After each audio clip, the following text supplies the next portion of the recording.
अगले दिन मेघनाथ अपने माया रथ में चढ़कर युद्ध भूमि में गया। उसके आते ही रण क्षेत्र धूल के गुबार से ढक गया। वानर सेना की आंखें मूंद गई। वह माया से अदृश्य होकर युद्ध करने लगा। हनुमान, अंगद, नल, नील आदि योद्धा व्याकुल हो गए। वे मेघनाथ पर प्रहार नहीं कर पा रहे थे।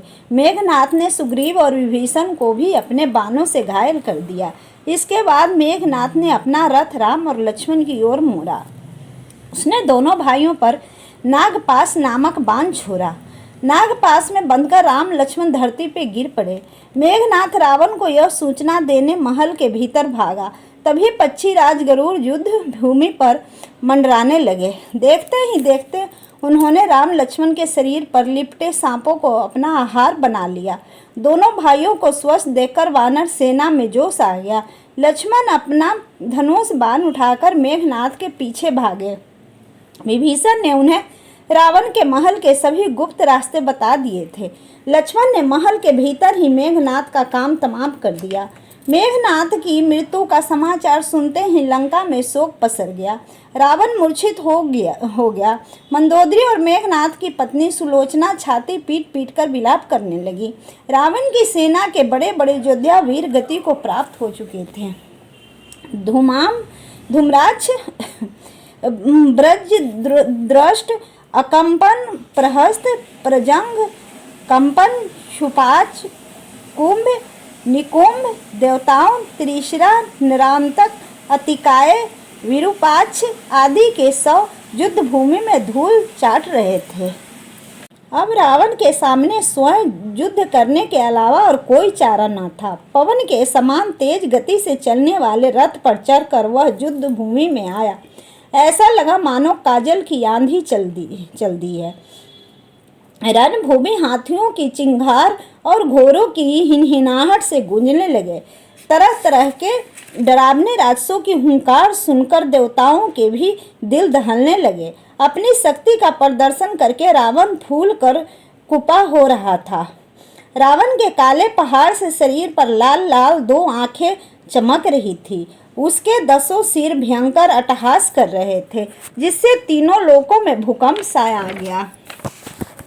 दोनों ओर के योद्धा एक दूसरे को मारने काटने के लिए उतावले थे। जय श्री राम, जय श्री राम, जय हनुमान, जय सुग्रीव की गूंज से आकाश को कपाती वानर सेना आगे बढ़ी। राक्षसों पर बड़ी बड़ी चट्टानें से प्रहार करती, अपने नुकीले दांतों और पंजों से उन्हें काटती नोचती, उनके सिर पेट को नाखूनों से फाड़ती। वानर सेना ने रण क्षेत्र में भारी तबाही मचा दी।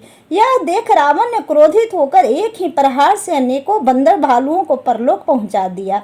रावण के भयंकर वारों से भयभीत होकर वानर सेना राम लक्ष्मण को सहायता के लिए पुकारने लगी। लक्ष्मण ने रावण को ललकारा, अरे कायर, इन निर्दोषों को क्यों मार रहा है? हिम्मत है तो मेरे बाणों का सामना कर, मेरे बाण तुझे मारने के लिए अधीर हो रहे हैं। यह कहकर लक्ष्मण ने नुकीले तीरों से रावण को घायल कर दिया। अपने पुत्र को मारने वाले को सामने देख रावण क्रोधित से बावला हो रहा था। उसने अपने त्रिशूल से लक्ष्मण को मूर्छित कर दिया। तब हनुमान सामने आए। उन्होंने रावण पर वज्र के समान मुक्कों से प्रहार किया। रावण ने हनुमान पर गदा से प्रहार किया। हनुमान जी को भी कुछ देर के लिए मूर्छा आ गई। यह देख विभीषण ने राम से प्रार्थना की, प्रभु रावण का शीघ्र अंत कीजिए, इस दुष्ट का अंत कर धरती को पाप से मुक्त कीजिए। राम ने अपना धनुष बाण उठाकर रावण के रथ के सामने आ डटे। राम के तेज के आगे रावण का सारा बल छीन लगने लगा, मानो कोई जुगनू सूर्य के सामने चमकने का प्रयास कर रहा हो। राम को सामने देखकर रावण विक्षिप्त की भांति उन पर चक्र, त्रिशूल आदि से वार करने लगा। राम ने हंसकर केवल एक बाण से उसके सारे वार बेकार कर दिए। रावण उन पर अमोघ अस्त्र शस्त्रों से प्रहार करने लगा। तब राम ने अपने बाणों से उसका रथ नष्ट कर दिया। रावण ने राम पर अपना त्रिशूल फेंका। राम ने अपने बाणों से उसकी 20 भुजाएं और 10 सिर काट गिराए। रावण ने गुस्से से भिन्नाकर राम के निकट खड़े विभीषण पर प्रहार किया। लक्ष्मण तुरंत विभीषण के सामने आ गए। उन्होंने विभीषण को अपने पीछे छिपा लिया। शरणागत की रक्षा करना धर्म था, लेकिन उसके प्रहार से वे कुछ देर के लिए मूर्छित हो गए।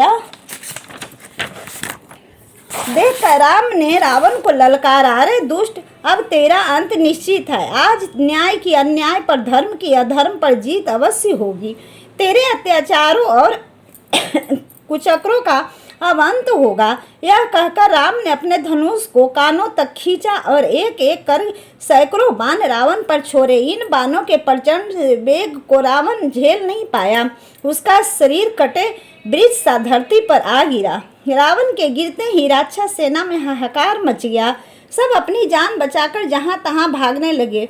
युद्ध का कोलाहल समाप्त हो गया। चारों ओर शांति छा गई। उधर रावण की मृत्यु का समाचार मिलते ही रनिवास में सभी स्त्रियां ऊंचे स्वर में विलाप करने लगी।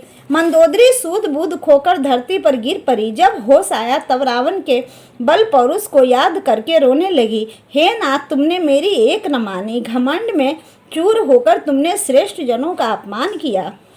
अपने ही भाई को अपमानित करके तुमने उसे अपना द्रोही बनाया। तुम्हारा अंत तो निश्चित था, मगर मुझे किस अपराध की सजा मिली। मंदोदरी का विलाप सुनकर विभीषण दुखी हो गए। वह मंदोदरी के पास गए, उन्हें समझाया। भाई की मृत्यु देह के पास बैठकर रोए, बहुत रोए।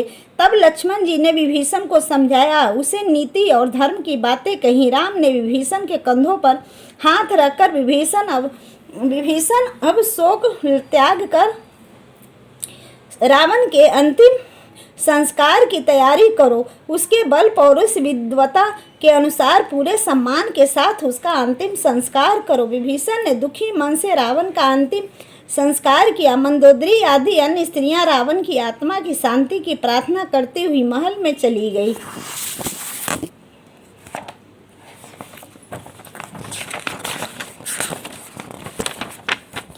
युद्ध समाप्त हो चुका था। राम लक्ष्मण शिविर लौट आए। वानर सेना दोनों भाइयों को घेरे खड़ी थी। राम ने हाथ जोड़कर सबको धन्यवाद दिया। कहा, भाइयों, यह मेरी नहीं, आप सबकी जीत है। आपके पराक्रम के कारण ही रावण मारा गया।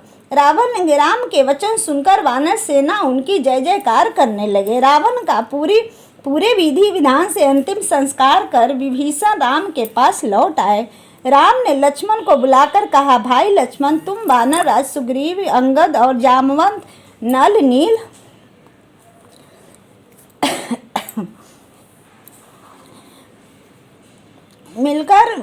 सब लोग मिलकर राज तिलक विभीषण का राज तिलक कर दो। पिता को दिए गए वचनों के कारण मैं नगर में प्रवेश नहीं कर सकता।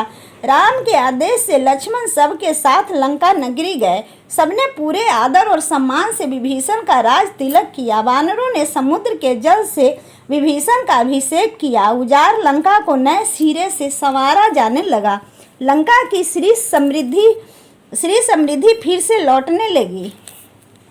इधर राम ने अपने प्रिय सेवक हनुमान को बुलाया। उनसे अशोक वाटिका जाने के लिए कहा। सीता को सारा समाचार सुनाने, उनके कुशल क्षेत्र पूछने राम की आज्ञा पाकर हनुमान वाटिका में गए। सीता को सारा समाचार सुनाया। रावण राम के हाथों मारा गया।